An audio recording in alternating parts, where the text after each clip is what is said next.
Un bebé empieza a llorar. En menos de 3 segundos todas las miradas apuntan a un mismo lugar. Algunos se incomodan, otros se enternecen. Es una tarde cualquiera, un bus cualquiera. Su mamá lo toma en brazos e intenta calmarlo. Lo carga, lo mece, lo abraza, le habla.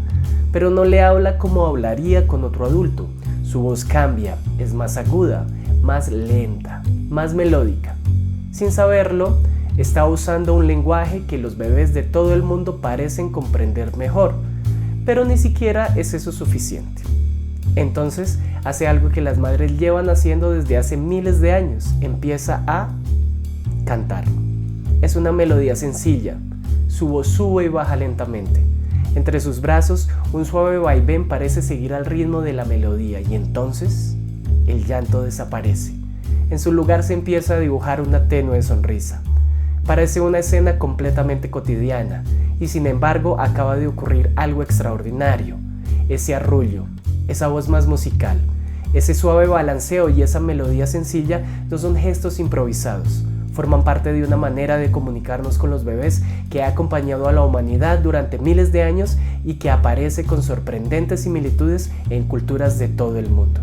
¿Cómo es posible que un cerebro que apenas lleva unas semanas o meses en el mundo sea capaz de reconocer emociones, distinguir una voz, seguir un ritmo o responder al sonido de una melodía con una sonrisa? En este capítulo seguiremos el rastro de la música desde el inicio de la vida para descubrir cómo los sonidos y las melodías acompañan nuestro desarrollo incluso antes de comprender una sola palabra, porque nuestra historia con la música comienza mucho antes de que podamos recordarla.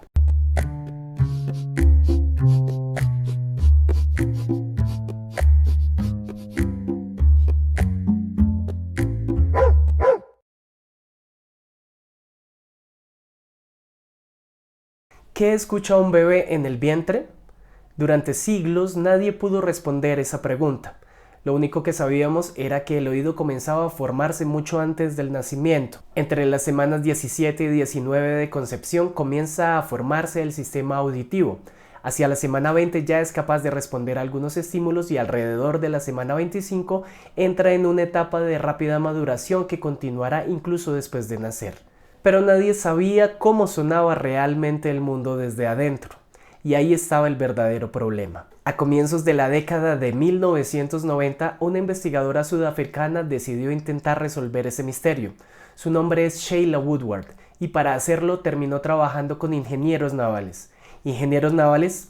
Sí, porque ellos tenían la tecnología adecuada, los hidrófonos, es decir, micrófonos capaces de grabar sonidos bajo el agua. Y si un feto vive rodeado de líquido amniótico, ¿por qué no adaptar un hidrófono para escuchar desde adentro del vientre? En su investigación diseñó un procedimiento sorprendente. Introdujo cuidadosamente un pequeño hidrófono a través del cuello uterino hasta dejarlo muy cerca de la cabeza del feto en embarazos de 32 y 42 semanas de gestación. Por primera vez, alguien iba a escuchar el mundo exactamente desde donde lo hacía un bebé antes de nacer. Lo primero que se escucha es el corazón, luego la sangre circulando, la respiración, los movimientos del cuerpo. Todo tiene un pulso, todo vibra. El primer paisaje sonoro de nuestra vida no fue una canción, fue un cuerpo vivo. Pero todavía quedaba una pregunta. ¿Podía un bebé escuchar la música del mundo exterior? Para averiguarlo, Woodward dio el siguiente paso. Comenzó a reproducir música y pidió a la madre que cantara. Las grabaciones revelaron algo fascinante. La música sí atraviesa el útero, pero no llega exactamente igual.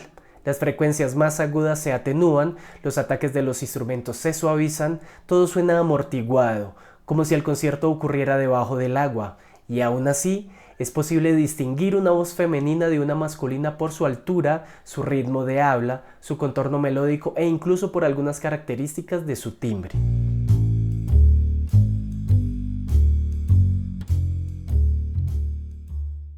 Durante las investigaciones de la doctora Woodward, se observó que el ritmo cardíaco fetal variaba ante esos estímulos musicales, lo que demostró que el sistema auditivo y fisiológico responde activamente antes del nacimiento.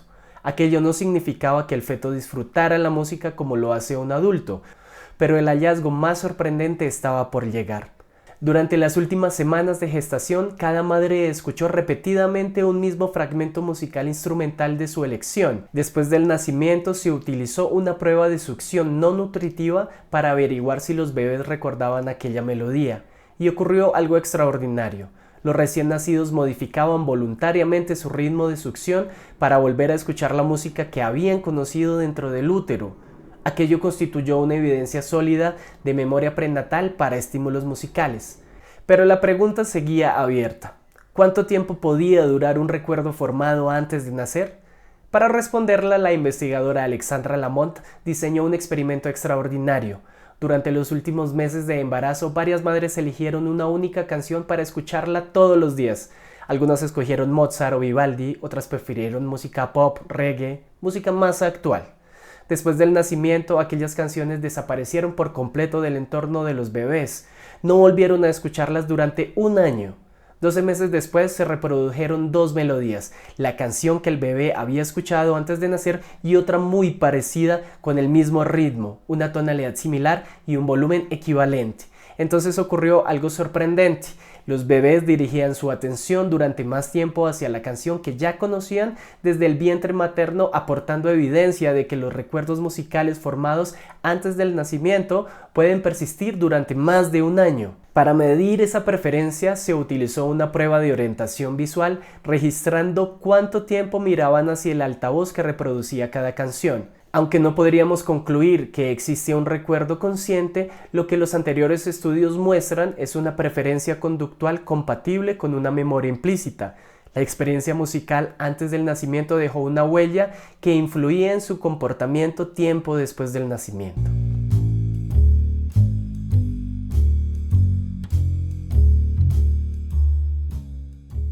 Hasta ahora hemos visto que un bebé puede escuchar sonidos antes de nacer e incluso conservar recuerdos de ellos, pero todavía queda una pregunta inquietante.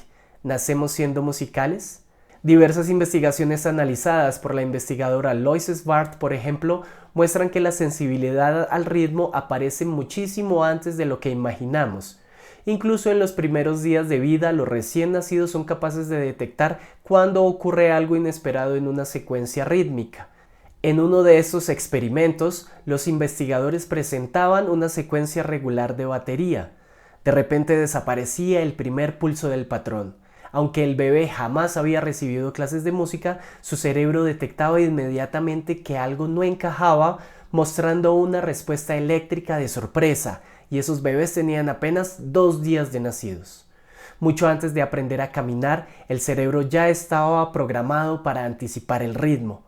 Además de esta detección temprana, los bebés nacen con una extraordinaria capacidad para organizar la música y darle sentido. A los 6 meses de edad, un lactante puede percibir patrones rítmicos muy complejos, incluso aquellos propios de culturas completamente distintas a la suya. Un ritmo de los Balcanes, un occidental, resultan para su cerebro igualmente comprensibles. Durante esos primeros meses, el bebé es un verdadero ciudadano musical del mundo. Sin embargo, alrededor de los 9 meses comienza un cambio fascinante.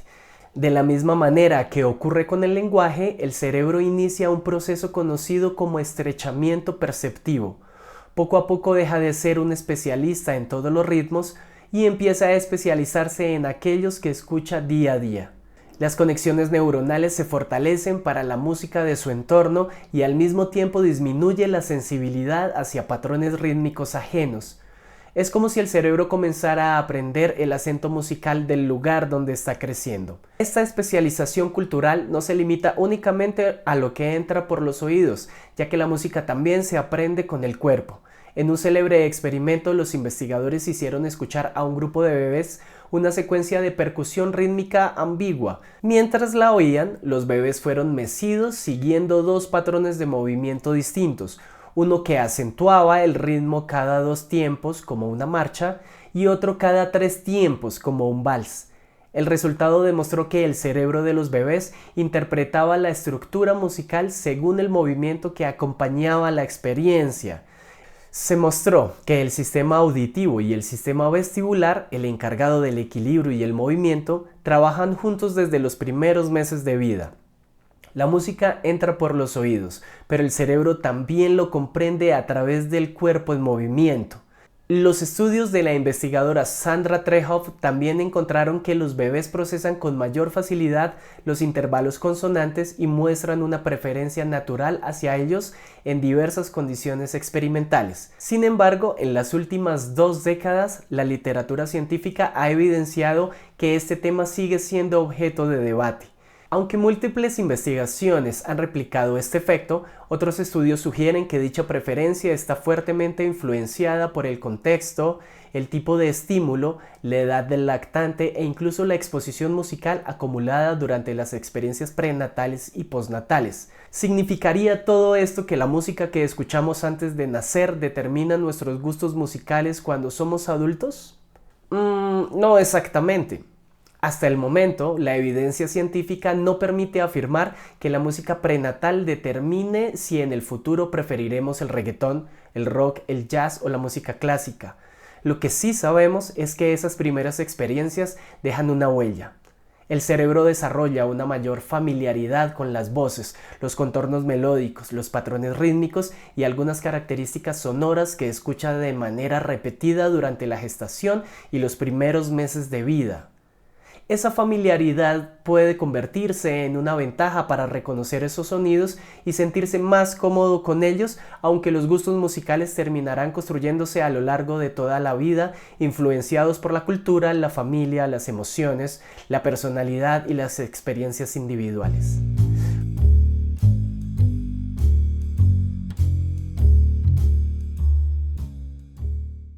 Piensa por un momento la última vez que viste a un adulto hablar con un bebé. Casi sin darnos cuenta algo cambia. La voz se vuelve más aguda, hablamos más despacio, alargamos las vocales, exageramos la entonación.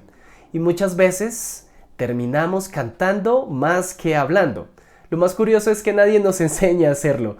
Ocurre de manera espontánea, prácticamente en todas las culturas del mundo, desde Colombia hasta Japón o Canadá. Los científicos llaman a este fenómeno habla dirigida al lactante o Infant Directed Speech, aunque seguramente tú la conozcas simplemente como Baby Talk. Pero aquí aparece una pregunta fascinante. ¿Por qué hablamos así con los bebés? Durante mucho tiempo se creyó que era solo una costumbre de adultos. Hoy sabemos que ocurre exactamente lo contrario. Son los bebés quienes parecen haber moldeado nuestra forma de hablarles. Numerosas investigaciones muestran que prestan mucha más atención a una voz rica en variaciones melódicas que a una conversación normal entre adultos. La psicóloga Sandra Trehoff decidió ir todavía más lejos. Quiso responder a una pregunta muy sencilla. ¿Qué funciona mejor para tranquilizar a un bebé? ¿Hablarle o cantarle? En sus experimentos comparó el habla dirigida al lactante con el canto dirigido al lactante. El resultado fue sorprendente. Los bebés permanecían tranquilos durante mucho más tiempo cuando alguien les cantaba, incluso cuando la canción pertenecía a un idioma completamente desconocido para ellos. ¿Cómo era posible? Porque durante los primeros meses de vida el cerebro todavía no procesa el significado de las palabras como lo hacemos con los adultos. Lo que realmente escucha es otra cosa. La prosodia de la voz, es decir, su ritmo, su velocidad, su intensidad, sus pausas y sobre todo su melodía. Antes de comprender las palabras, un bebé comprende la música con la que esas palabras son pronunciadas y el cerebro ya utiliza esas pistas sonoras para reconocer afecto, seguridad y cercanía.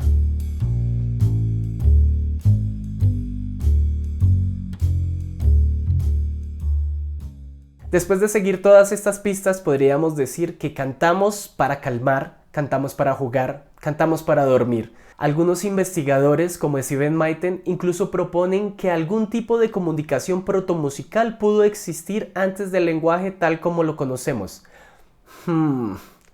Quizá nuestros antepasados ya utilizaban variaciones de ritmo, altura y timbre para expresar emociones y fortalecer el vínculo entre madres e hijos mucho antes de que aparecieran las primeras palabras. Tal vez el lenguaje nunca desplazó completamente a la música y todavía conservamos una forma de comunicación mucho más antigua, una que también aparece cuando dos personas enamoradas se hablan al oído, cuando alguien recibe a su perro con una voz llena de alegría, cuando le cuentas un chisme a un amigo.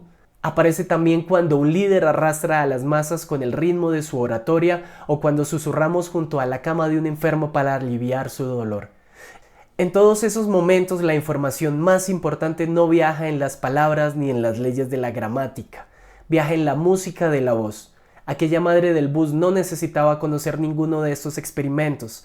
Mientras sostenía a su hijo entre los brazos, mientras lo mecía, mientras le hablaba, mientras le cantaba, estaba haciendo algo que nuestra especie lleva haciendo desde hace miles de años. Porque mucho antes de aprender a hablar, todos aprendimos primero a escuchar una canción dentro de la voz. Gracias a todos por escucharnos. Esto fue todo acá en Sawe Sound, la ciencia detrás del sonido.